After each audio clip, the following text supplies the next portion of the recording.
비상계엄을 주도한 김용현 전 국방장관이 어젯밤 구속됐습니다. 계엄 사태 이후 첫 구속인데 이제 김 전 장관의 유일한 윗선이자 내란의 우두머리인 윤 대통령을 직접 겨냥한 수사에도 속도가 붙을 걸로 보입니다. 첫 소식 이혜원 기자입니다. 법원이 어젯밤 비상계엄 사태의 핵심 피의자인 김용현 전 국방부 장관에 대한 구속영장을 발부했습니다. 12.3 불법계엄 일주일 만으로 내란 사태 관련 첫 구속 사례입니다. 비상계엄의 위법성을 인정한 법원의 첫 판단이기도 합니다.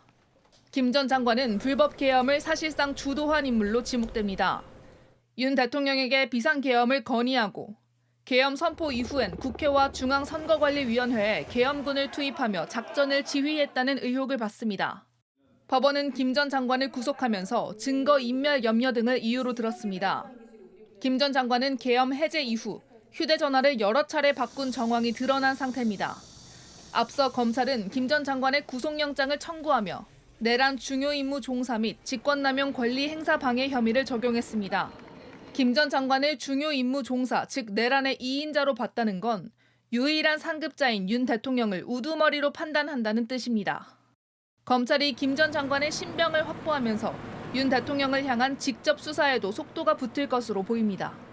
헌정사상 처음으로 현직 대통령이 출국 금지된 상황에서 이른 시일 내에 압수수색 등 강제 수사에 나설 거란 관측이 나옵니다.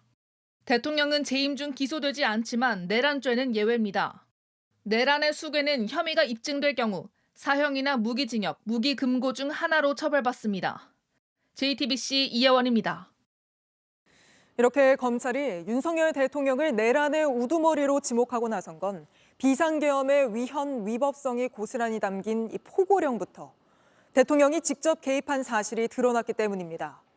검찰은 김용현 전 장관으로부터 윤 대통령과 포고령 전반을 상의했다는 진술을 확보했습니다. 계속해서 박병현 기자입니다. 지난 3일 발표된 비상계엄의 포고령은 제1항부터 내란죄의 단서를 담고 있습니다. 국회와 지방의회, 정당 활동 등 일체의 정치 활동을 하지 못하게 규정했습니다. 헌법기관인 국회를 무력화한 것으로 이 포고령은 계엄군이 국회에 진입하는 근거가 됐습니다. 하지만 우리 계엄법 어디에도 국회 활동을 제한할 근거가 없습니다.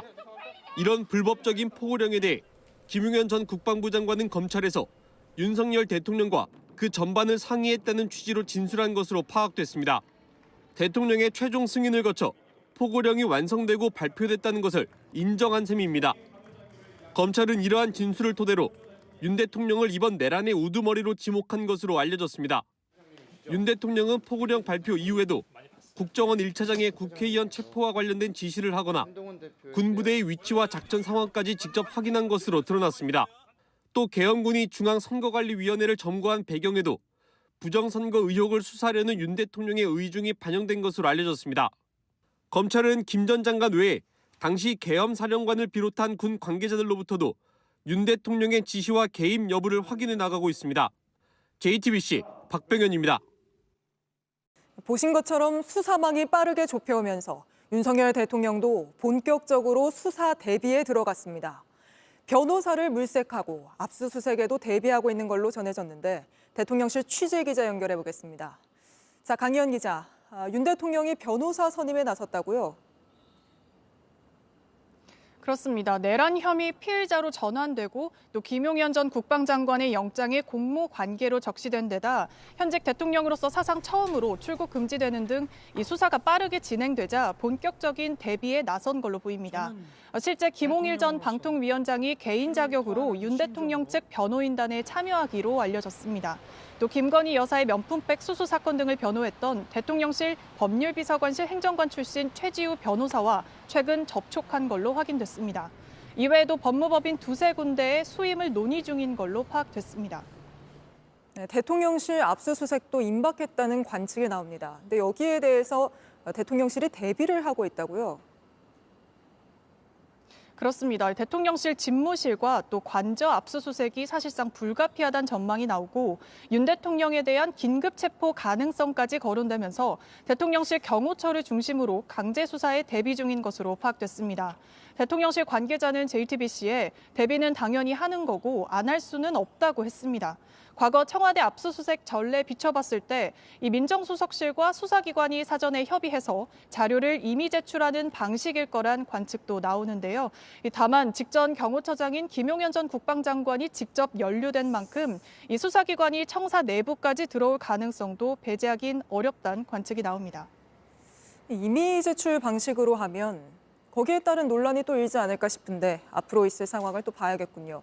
또 오늘 국민의힘에서 이 조기 퇴진 로드맵 초안도 나오고 탄핵안 2차 표결도 토요일에 이루어질 걸로 보이는데 윤석열 대통령이 추가 입장을 낼 가능성은 아직 없습니까? 네, 현재로서는 없습니다. 이 14일에 2차 탄핵안 표결을 앞두고 현재 여당 일부 의원들의 이탈 조짐도 보이고 있어서 그 전에 입장을 밝히지 않겠나라는 전망이 나오는데요. 다만 현재로선 입장을 낼 계획이 전혀 없어 보인다라는 게 내부 분위기입니다. 대통령실의 정무, 홍보 등 내부 기능이 완전히 마비돼서 대통령으로서의 역할이 사실상 멈춘 상태인데요. 이 취재진과 마주친 한 대통령실 고위 관계자는 이런 상황에서 무슨 얘기를 하겠냐며 빠르게 자리를 피하기도 했습니다.